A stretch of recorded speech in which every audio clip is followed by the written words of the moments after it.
Bible says that there is a time for peace and a time for war. לעולם לא נשכח את מעשי הזוועה שעשו לנו אויבינו. אנחנו הולמים באויבינו בעוצמה חסרת תקדים. אני מדגיש, זאת רק ההתחלה. They've made a mistake of historic proportions. We will exact a price that will be remembered by them and Israel's other enemies for decades to come. Israel has responded with fury. Fighter jets taking aim at targets in the Palestinian territory. More than 10,000 people have been killed since this conflict began. كل الدار فيها 1000 واحد هنا في المنطقة كلهم استشهدوا. As the Israel-Hamas war drags on, backlash against Prime Minister Benjamin Netanyahu is growing at home. Former Israeli Prime Minister Ehud Olmert has heavily criticized Netanyahu. He's the worst person to have to deal with it. I think that he is really in a nervous breakdown. A person who has portrayed himself and presented himself for many years as Mr. Security failed in the most fundamental obligation for his citizens, which is to provide them with security. Today, Netanyahu's leadership is on the verge of imploding, deeply unpopular with his own people and under immense pressure from the international community. La lutte doit être sans merci, mais pas sans règles. This is a fall from grace for a man who was reportedly told by one of the most powerful Jewish religious figures in the world that he would be the one to welcome the Messiah.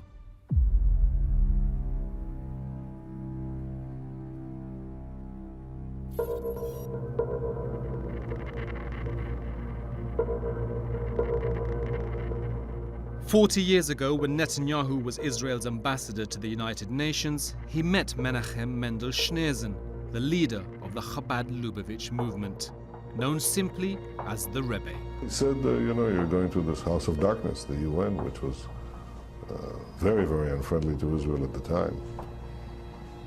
He called it the house of darkness.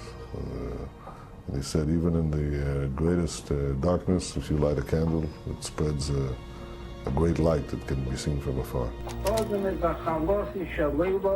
The Rebbe reportedly believed Netanyahu had a mission from God to prepare Israel for the coming of the Messiah, or in Hebrew, the Moshiach. Over the next decade, the two men developed a close relationship. Soon after entering Israel's parliament for the first time, Netanyahu paid his respects to his mentor. Back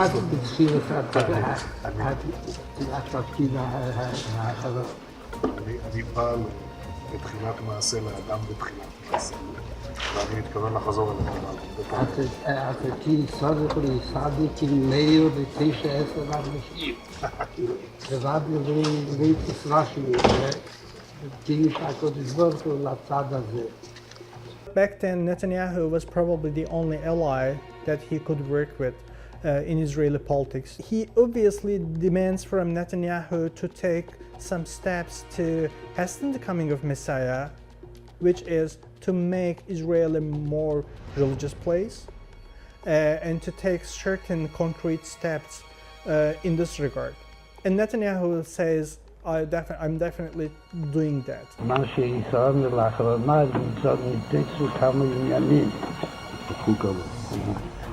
מה שרואה עוד, וגם משהו שעדיין משאיר ליבו, אז הייתה מה שהוא במה ידיעתו.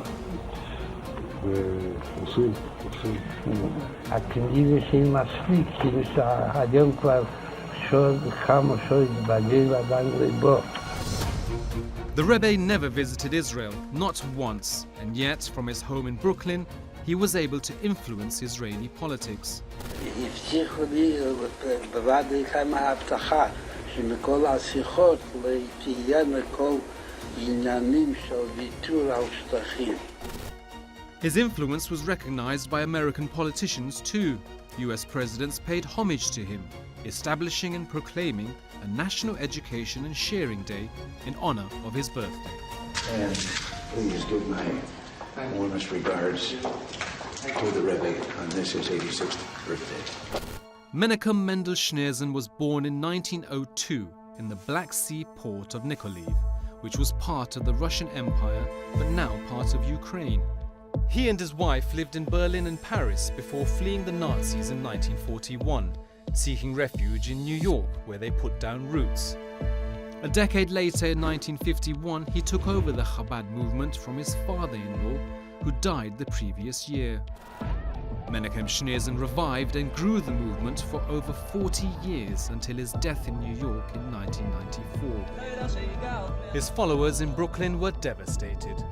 Most of them believed he would never die. They still believe Rabbi Menachem Schneerson will be physically resurrected as Mashiach, the Messiah. A physical resurrection when he's going to come back in his full glory imminently and redeem the entire world.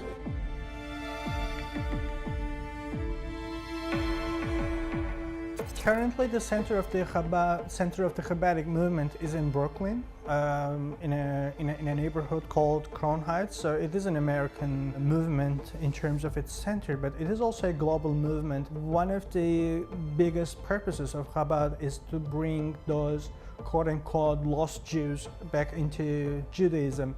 So Chabad has its own rabbis and emissaries appointed all around the world. It is a global movement. Headquartered in Brooklyn, the Chabad movement has a presence in every state in America and in over 100 countries around the world, with a particularly high focus in Europe and in Israel. It has hundreds of thousands of followers and runs synagogues, schools, drug rehabilitation centers, and care homes. On the face of it, the movement has been for the betterment of Jews around the world. But according to one analyst, its modus operandi has provided a template for a terror group. We have good reasons to believe that Fatah got inspired from the Chabad movement. One of the high-ranking members of the Fatah movement was praising the Chabad movement in the sense that the Chabad used to send its emissaries and rabbis all around the world, just like Fatah was doing, sending out teachers to Central Asia and to Africa and to other parts of the world. For over 40 years, the charismatic Rebbe led the movement. His $1 donations, including to Netanyahu, came with a blessing to his followers and a reminder to give to those less fortunate. A couple of years after this meeting, the Rebbe reportedly told a young Netanyahu that he would one day become Prime Minister of Israel and would be the nation's last leader before handing the scepter to the Messiah. This first part of the Rebbe's prediction came true in 1996, when a 47-year-old Benjamin Netanyahu became Prime Minister for the first time. But his government fell just 3 years later. For a while, Netanyahu withdrew from politics. The Rebbe's words faded into history until a decade later, Netanyahu became Prime Minister for a second time. העם רוצה שינוי. העם רוצה ללכת בדרך אחרת. הדרך שלנו ניצחה. היא הדרך שתוביל את העם. Netanyahu's second premiership lasted for over 12 years, until he was eventually ousted by his political opponents. Another setback for anyone who believed in the Rebbe's messianic prophecy. But Netanyahu was back just a few months later, forming a coalition with ultra-Orthodox and religious Zionist parties. He began his third premiership almost exactly a year ago. And it's been a tumultuous year. His hardline government has massively accelerated the construction of Israeli settlements in the West Bank, considered illegal under international law. It's also provoked massive protests by attempting to grab more power for itself at the expense of other branches of government. The protests threatened to bring down Netanyahu's government. But then, on October 7th, everything changed. Breaking news out of Israel this morning, where Hamas has launched a surprise attack. A massive surprise attack. Hundreds of Hamas fighters poured across breached border points. They attacked by air, land and sea, taking Israel by surprise. With many in his own country blaming him for the worst security failure in Israel's history, Netanyahu is once again relying on religious language to rally the country. The Bible says that there is a time for peace and a time for war. This is a time for war. That kind of language is recognized by evangelical Christians in the United States, who are still able to influence US policy in the Middle East. Netanyahu took that Bible verse from Ecclesiastes 3. Netanyahu spent many years living and working in the United States and has always believed in his ability to influence America. אבל אנחנו הולכים למסלול התנגשות עם הממשל האמריקאי. ארצות הברית זה לא מקשה אחת, זה לא מקשה אחת. יש את הסנאט, יש את הקונגרס, יש את הכוח היהודי שהוא עצום, יותר חזק משהיה אי פעם. יש דעת קהל, יש לנו כוחות כבירים בדעת הקהל שמתנגדים למדיניות הזאת, גדולי הפרשנים. אמריקה לא תכפה עלינו דבר, אם לא נכפה. And today, his relationship with President Joe Biden may not be perfect, but that confidence, at least outwardly, is still there. בשיחותיי עם הנשיא ביידן ועם מנהיגים אחרים בעולם, ובמאמצים רבים אחרים, אנחנו מגייסים לישראל תמיכה בינלאומית כבירה. אנחנו מבטיחים את המשך המלחמה עם עוד תחמושת שמגיעה לארץ, עוד אמצעי לחימה. אנחנו נחסל את החמאס, אנחנו נביא ניצחון. Today, Netanyahu compares his war with Hamas to Israel's battle with the Amalek in the Old Testament. You must remember what Amalek has done to you, says our Holy Bible, and we do remember and we are fighting. The Amalek was one of Israel's arch enemies, and in some parts of the Old Testament, God commanded they should be destroyed. Some commentators believe this is what Netanyahu is signaling with his biblical references.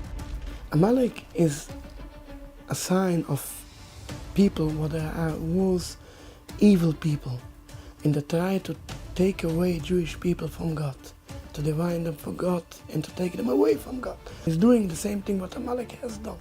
He's doing what Amalek has done. So how he coming to speak in the name of the Torah, in the name of the Jewish religion, when he don't believe in the Torah, he don't believe in God?